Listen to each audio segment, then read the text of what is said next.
Arutame lühidalt selles videos, mida tähendab selline mõiste nagu funktsioonigraafik. Me teame, et funktsiooni saab kirja panna kujul y võrdub f ja sulgudes x.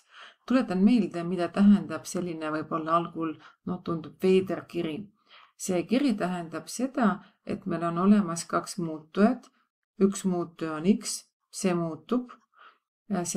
Räägitakse veel, see on sõltumata muutuja ja teine muutuja on y, mis on juba sõltuv, sellepärast et igale x-ile me saame leida y. Et olemas reegel, ma ütleks nüüd olemas reegel, mille järgi x-ile saame vastavuse panna y. Matemaatika silmadega see reegel on loomulikult mingi valem avaldis. Näiteks, kui x on 1, siis olemas mingi reegel, mille nimeks on f, mille järgi y muutub 3. Kui võtta konkreetselt, milline see reegel võiks olla? Võib olla nii, et y on siis x pluss 2. Vot see tehe x pluss 2, see avaldis ongi praegu funktsioon nimega f. Funktsioon nimega f.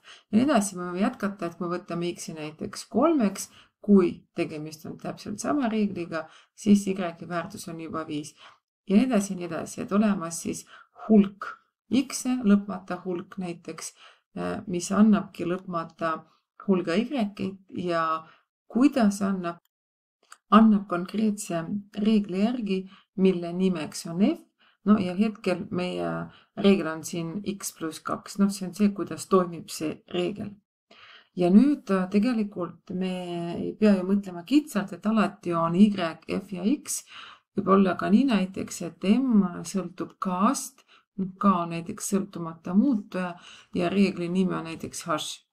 Et see sõltub ülesandest, erialast, nii et sama ka siin, et k on sõltumata muutuja, iga k korral mingisuguse reegli hash järgi me saame m-i.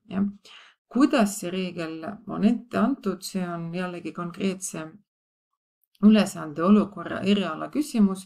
Näiteks, et see m saab, või selle m-i saame niimoodi, et me näiteks k peame tõstma ruutu, siis näiteks võtma veel ruutjuure k-st ja ka 3-ga, et see on siis see reegel, mille nimeks on hash.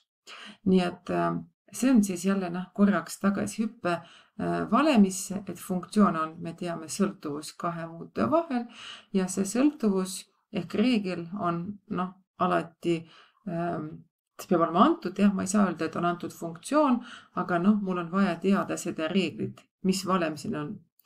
Ja see praegu oli, kui rääkida niimoodi, ütleme, lihtsalt võib-olla mõistetega, et hetkel meil oli funktsiooni nimi, meil olid nimed, aga igal funktsioonil olemas ka pilt ja pilti me nimetame graafikuks, et me peame minema teljestikku ja ma kohe lähen GeoGebrasse ka. Telestikus me vaatame, kuidas selle või teise konkreetse funktsiooni graafik näeb välja. Ütleme, kui me mõtleme esimesest olukorrast, või siin x, y. Ja siin on x ja y.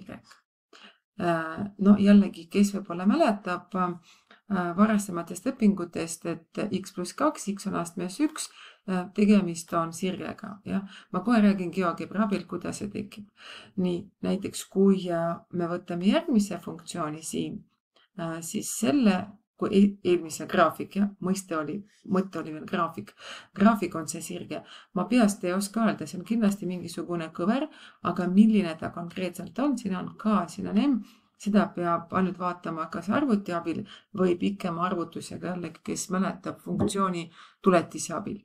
Aga me sellest ei räägi praegu, me praegu vaatame GeoGebra abil ikkagi, kuidas need jooned tekivad, kuidas neid võib lugeda ja selliseid, ütleme, fundamentaalseid asju.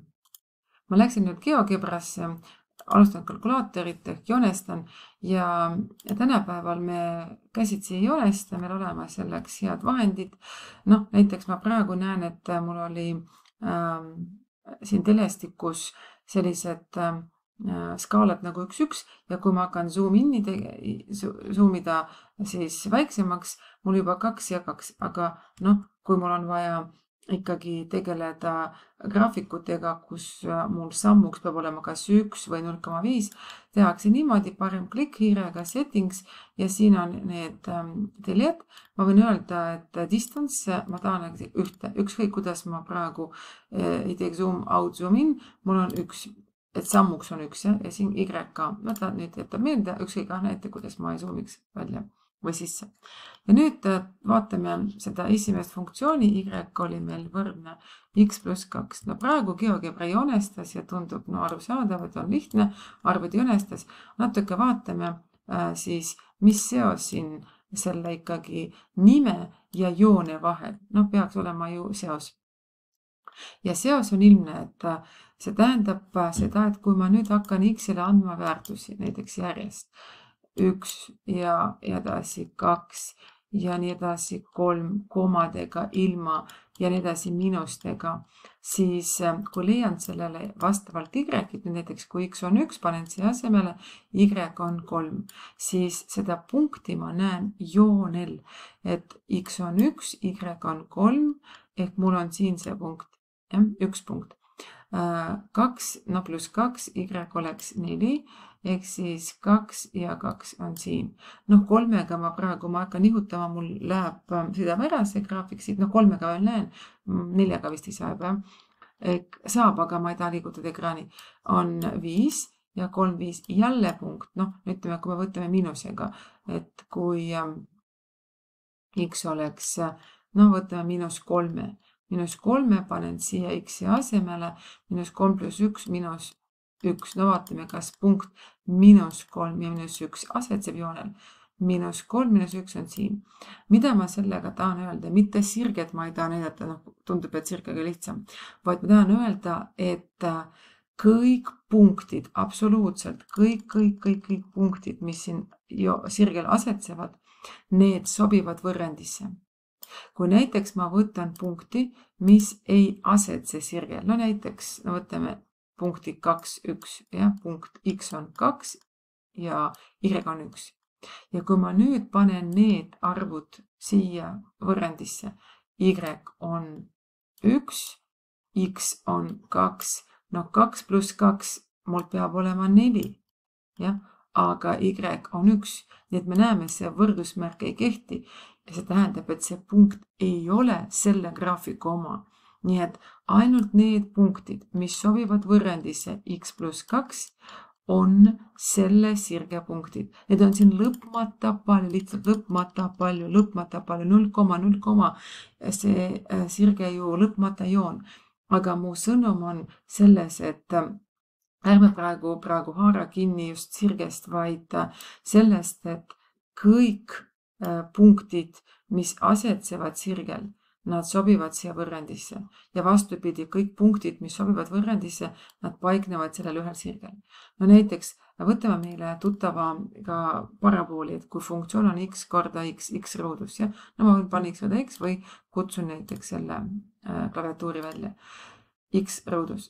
Analoogne idee, et kui mul on X-i väärtused antud, näiteks X on 1, Y on 1, jällegi on ju 1, 1. Võtan X-i 2, siis on Y 4, ruutu läheb 2, 4 ja võib jätkata, võib vahepeal võtta 1,1, näiteks ma võtan X-i 1,1, siis läheb ruutu Y on 1,21, lihtsalt mul ei ole laser silma, aga see 1,1 on ikka siin. Et kõik punktid, mis asetsevad siin joonel, need sobivad siia. Et see on seos siis funktsiooni selle valemi ja pildi graafiku vahel. Nii et ma kordan üle, mu sõnum oli öelda, mida tähendab funktsiooni graafik, eks see on siis joon ja see joon on selline, et kõik punktid sellelt joonelt peavad sobima võrrandisse. Jällegi lihtne kontroll, kui ma võtan punkti siit näiteks, võtame punkti siit, 3, 1 on see punkt ja panen asemele oma funktsiooni Y, X ruut. Ei ole ju niimoodi, et 3 ruut on 1, eks ole, nii et ei võrdu. X ruudus on 9 ja ei ole 1. Nii, aga ilmne see punkt ei olegi meie parabooli peal. No sellist funktsiooni me nimetame, sellist graafikut parabooliks. Ilmne oli sirge. Ja niimoodi võib jätkata lõpmatuseni. Loomulikult funktsioone on palju erinevaid, mõni ei ole nii ilus nagu praegu on, tal on ka katkevuspunkti. Näiteks kui ma võtan Y võrdub sellise joone Y jagatud, 1 jagatud X -2. Siin on jällegi, see on meil funktsioon. Y sõltub X-ist. See on valem, see on reegel, mille järgi X-ist sõltub Y. Ja me siin tegelikult näeme, et vot see on katkevuskoht. Isegi kui ma teeks väga zoomi inni või out, ükskõik kuidas ma ei teeks, siin alati on tühjus, et kohal 2 mitte kunagi meil Y väärtust. Ja see on loogiline, jah, et X ei saagi olla 2, sest kui see on 2, 2 miinus 2 on 0 ja me ei leia vastavat Y väärtust. Nii et ma tahtsin sellega öelda, et on ka funktsioone, mis on katkised funktsioonid. Ja ütleme, nende 3 puhul me veel kooli ajal saame öelda, et mis kujuga on graafik. Miks ma võin öelda, et see on sirge, sest X-i aste on 1. Miks ma võin öelda, et parabool, sest sirge aste on 2. Miks ma võin öelda, et see on hüperbool 2 kaart? Sellepärast, et see on funktsioon kujuga 1 jagatud X-iga. Ei ole vahet, pluss-miinus, aga nii edasi. Aga kindlasti on funktsioone, mida me peast ei kujuta ette, kuidas nende graafikud, need jooned näevad välja. Näiteks, panen see X astmes, võtame isegi mitte 2, vaid näiteks astmes 3 ja näiteks võtame miinus sinus X. Väga keeruline oletada peast, kuidas näeb välja. Õnneks on selline tagasihoidlik, aga peast raske öelda. Kui ma teen edasi, panen pluss koosinus sellele sappa X, modifitseerub mitte palju, aga näiteks kui ma teen niimoodi, et ma korrutan näiteks logaritmiga X-ist, et see kuju muutub ja oletada peast on raske. Ja me ei peagi tänapäeval olemas meil kas masinad, arvutid, või on olemas funktsiooni tuletis, millest me räägime järgmises sessis, mis aitab siis graafikut määrata. Aga selle video sõnum oli lühike, et funktsioonidel olemas kindlasti nii oma nimi kui ka vastav pilt. Jällegi nimi ja vastav pilt ja see pilt, selle pilti me matemaatikas nimetame graafikuks, et see on siis punktidest koosnev, lõpmata palju punktidest, see on pidev joon, on jooni, mis ei ole pidevad ja on ka selliseid jooni, mis võiksid näha niimoodi välja, et näiteks kui me neid kursusel ei vaata, aga ütleme niimoodi silmaringi laiendamiseks kasulik teada, et võib juhtuda niimoodi, et näiteks Y võrdub X juhul, kui X on 0-st suurem või võrdne. Ehk ütleme 0-st, see on sirge.